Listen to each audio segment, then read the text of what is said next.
Good morning everyone, and if you're just looking in for the first time, welcome to my channel. My name is Dave. At the end of the last video I left you up in Findlay, Ohio, and I was delivering there and about to run empty down to a place called Heath, Ohio. That's where I'm picking up my reload. It's a reload bound for Edmonton, Alberta, but I'm taking it back as far as Steinbach, which then gets me home. That's the way they tend to work. You know, they don't like you passing home without taking that opportunity to have a couple of nights at home. So a lot of our work goes straight back to the yard, which suits me just fine.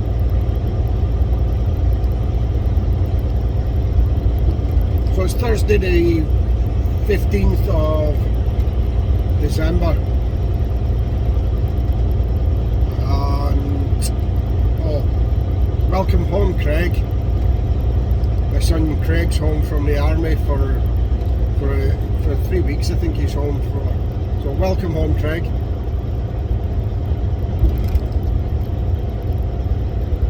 That's through me now. I had no idea what I was going to say. That happens a lot. Yeah, so I'm on my way down to pick up this delivery. I'm going to be down there in just over an hour.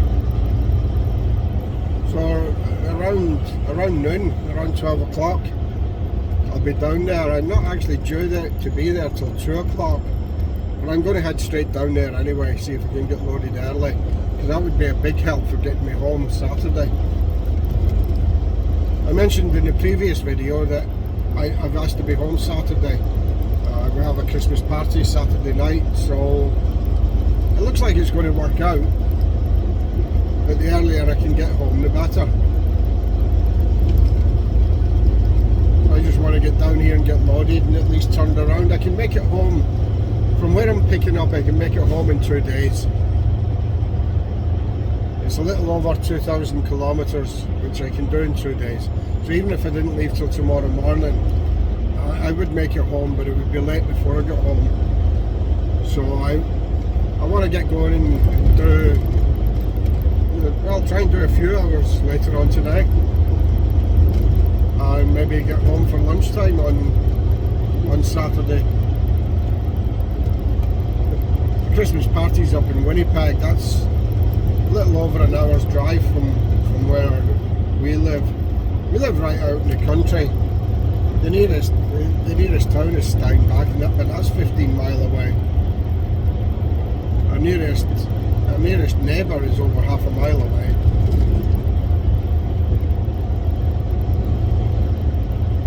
So whatever we do, we've always got a bit of travelling.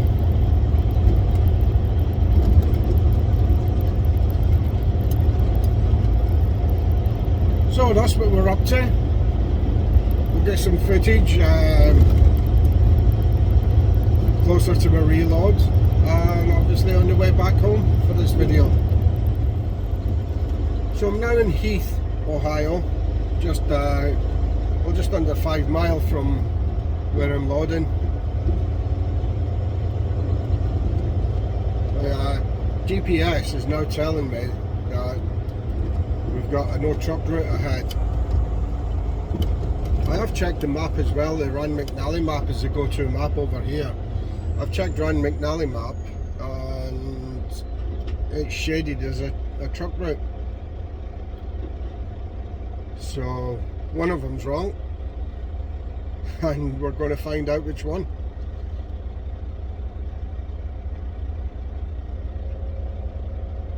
It's only about 3 miles down here where it said it's a no truck route. So just a couple of miles before me pickup, and it's a long way round. So we'll find out.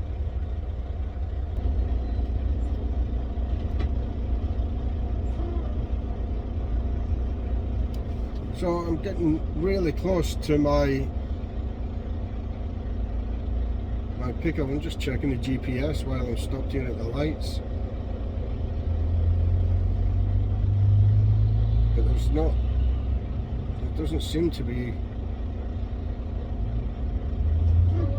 Yeah, I can turn right here. That's what we're going to do.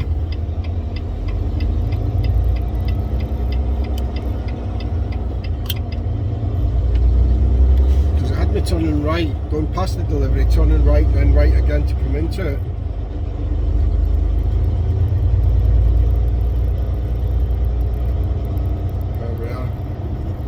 Now I've turned right there, I just go down here and turn left and I'm actually on the road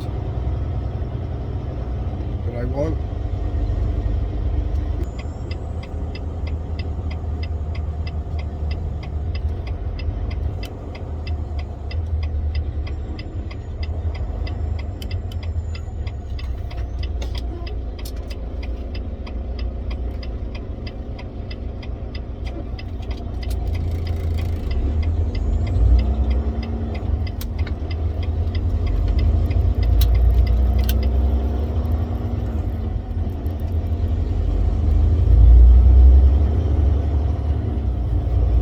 Just down here on the right.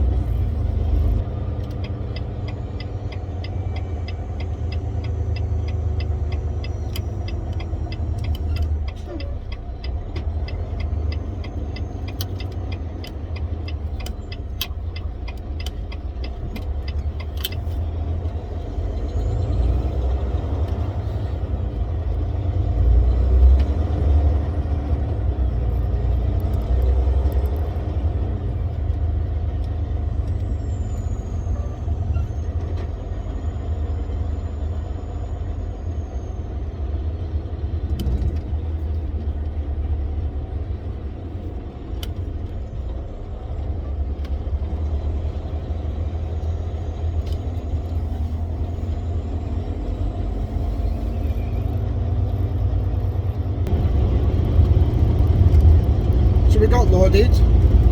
They made me wait till my appointment time, but then we're really quick loading. It was less than an hour after my appointment time when I was leaving there. And I'm just on my way to the scale now. I mentioned earlier that it's a heavy load, so I'm going to have to find a truck stop to go scale it. So the truck stop wasn't too far away. It was only, I think it was about 8 miles away from where I loaded. So we're just about a mile and a half away from it now. We come off at this next exit and we'll go and scale it. So I thought I'd bring you guys along for the ride. You can see what happens at these cat scales. Cat scales are all over the place. Cat is the name of the company that operates all the scales. But they back up their weights as well, so if you get stopped by the law and the weights are different, Cat will they will actually back you up. So it's pretty good. And there's a Cat scale at this truck stop here. You shouldn't be too busy because it's still, well, 3:20 here, but they're not all starting to try and rush in there to get packed up for the night, so we should be able to get on the scale and get weighed and get out of there pretty quickly. I've already slid the axles to where I think is a good place to be. Until I get in there and scale it, I won't know for sure.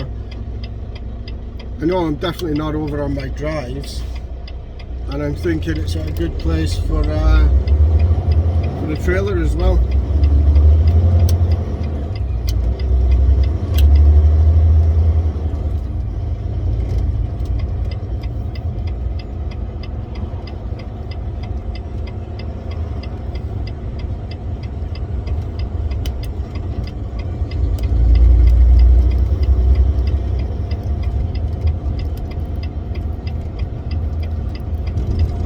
Strange setup there, coming off the interstate like that. That's a Cat scale there right in front of me. They're not always this easy to get on, but this one's nice and easy. So they want a couple of things when you get on the scale here. There's an intercom system. You push the button, talk to whoever's behind the counter doing the scaling, doing the operating the machine. But they want your truck number for now, and then they'll tell you to come on inside.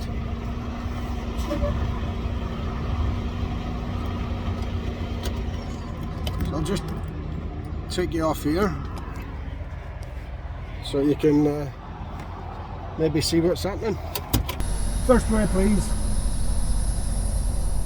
What's your truck number?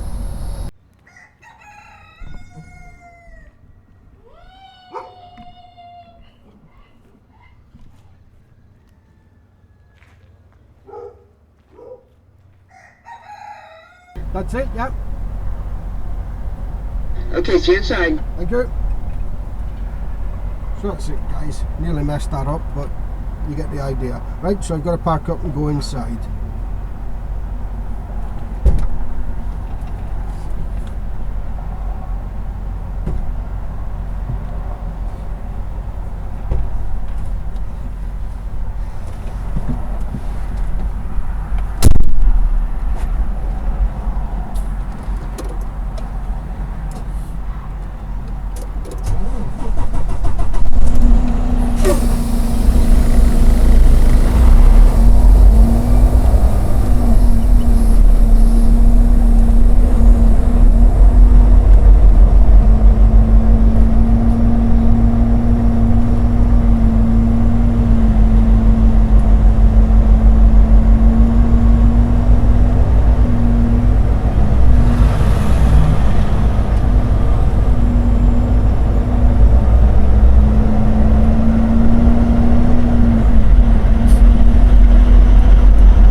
The way that one's left these stairs to the left like that. I wouldn't normally park here, but I'm only nipping in, so.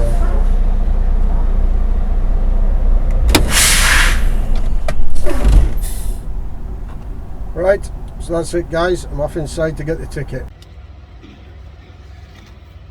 So that's just scaled it.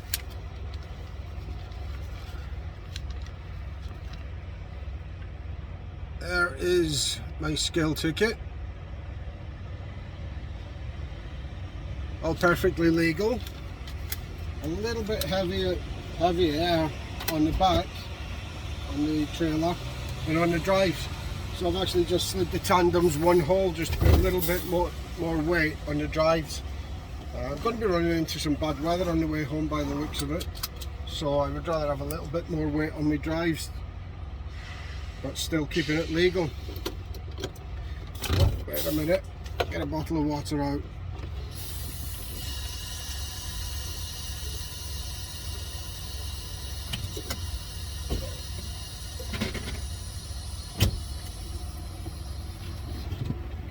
A cold bottle of water out the fridge.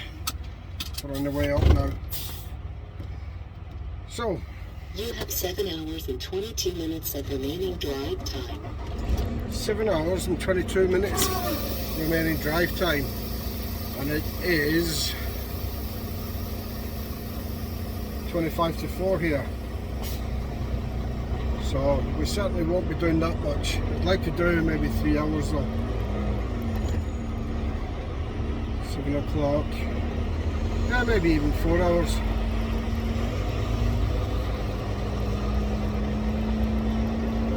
You have 7 hours and 22 minutes of remaining drive time.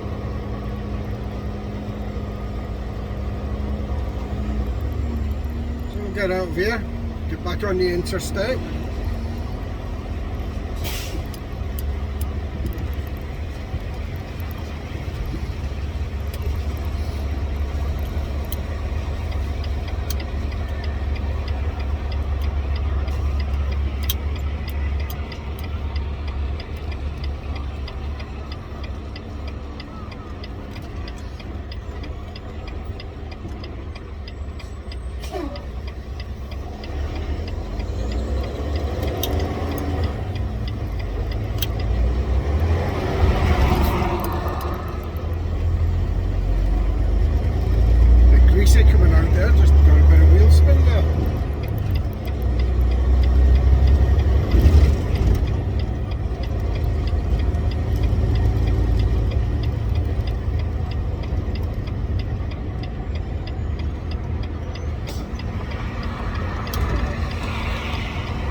nice day down here today, 12 degrees Celsius, so pretty nice. I think we've had about 6 inches of snow up to now at home. We've had it right through the Dakotas. I think Minnesota and Wisconsin got a bit as well, so we're going to catch all that on the way back. I'm hoping I'm coming in just behind this storm. It's one of those what they call a Colorado low, and I'm hoping to be coming in just behind it, so let it do its business, let them get cleaned up, and then I can go straight through. That's what I'm hoping for, and that's the plan. Right, later guys. Well, I did say that the weather was going to get worse as I got further north, and that certainly happened. The roads aren't bad at all. They've managed to make a good job. They've been out clearing, made a good job of clearing it here. We've got salt down, but looking at what's further up ahead, well, North Dakota is still no travel advised. The western side of Minnesota is snow covered, and this is me in Wisconsin. So no real plan for today, just go as far as I can. Stopped either by the road conditions, the weather, or the clock. Hopefully it's the clock that stops me, get as far as I can then.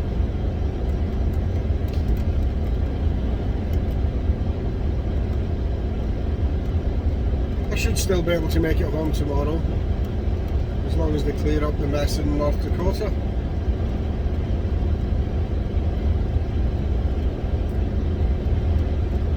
So another driver that I know, Ross, he's on his way down, so I'm going to get in touch with him and we'll see what the roads were like.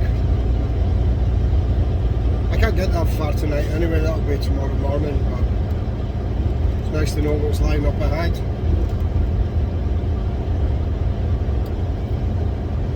So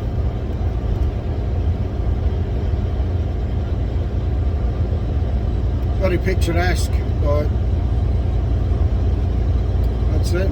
Nice to look at, but not nice to work in, and not nice to drive in. As I said, the roads are still good just now, so we'll keep going, make hay while the sun shines. So I got as far as Fergus Falls last night, which I actually went over my time. The weather turned quite bad, the roads were bad, and I actually went over my time to get to safe parking. So I stayed in bed this morning until it was daylight, and there was still no travel advised in North Dakota. But within half an hour of it getting daylight, that restriction was lifted in North Dakota, so I decided to leave. But this is what we're faced with this morning.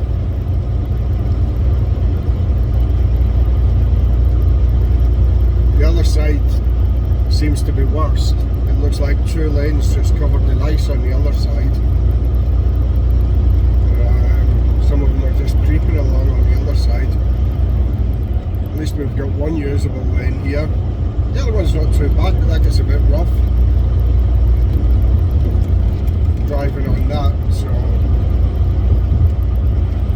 I've got an oversize up in front of me here.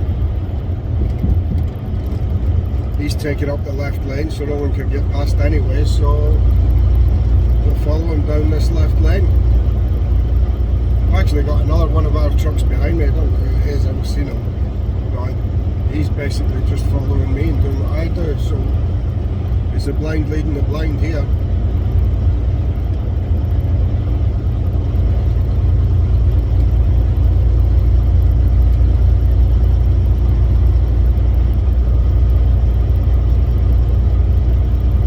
Saturday morning, 9 in the morning, and I was supposed to be going out tonight. My wife and I got a Christmas party arranged to go to in Winnipeg. I mentioned it in the last video. I may have even mentioned it earlier in this one. But we won't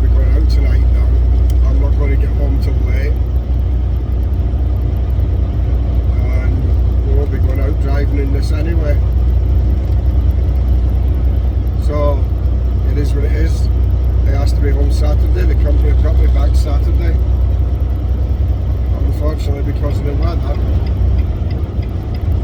we won't be going to what was arranged. Like I say, I'll be back too late to go anywhere. I'm not expecting to get back into Manitoba now until maybe 3 or 4 o'clock in the afternoon. Maybe back to the yard for 4 or 5, half 5. It's by the time I get home, shower, changed, get myself sorted out, it's too late again.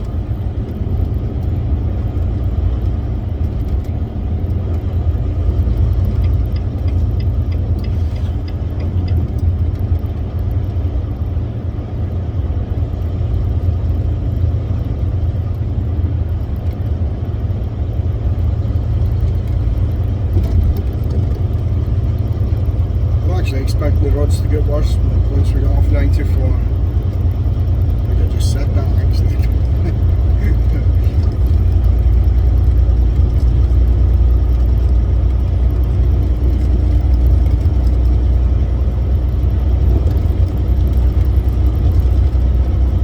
So I'll be back with an update once we get onto I-29.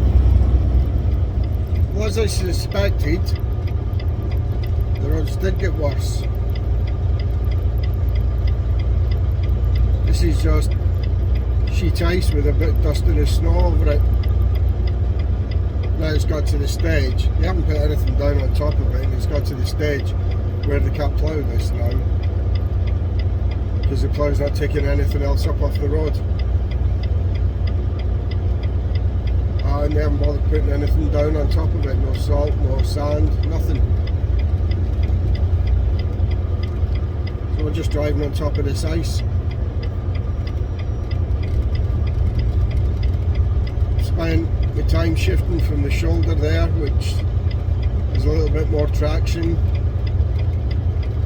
over to the left lane if that's a little bit clearer. Whatever's the clearest I'll use, and everybody else will have to go around me if they want to keep going faster.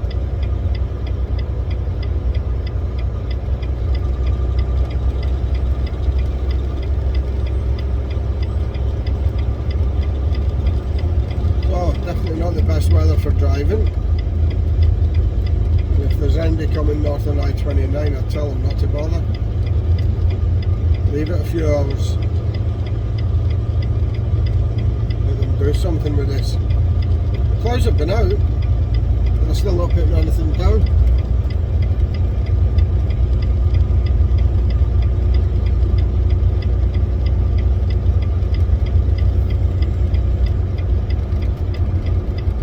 Just going the other way. Back in Canada now, just crossed the border. We're just north of Emerson, and the roads are a little bit better, but as you can see, the visibility is worse. So really can't win. It is winter. So normally it's about an hour and a quarter, an hour and a half to get back to the yard for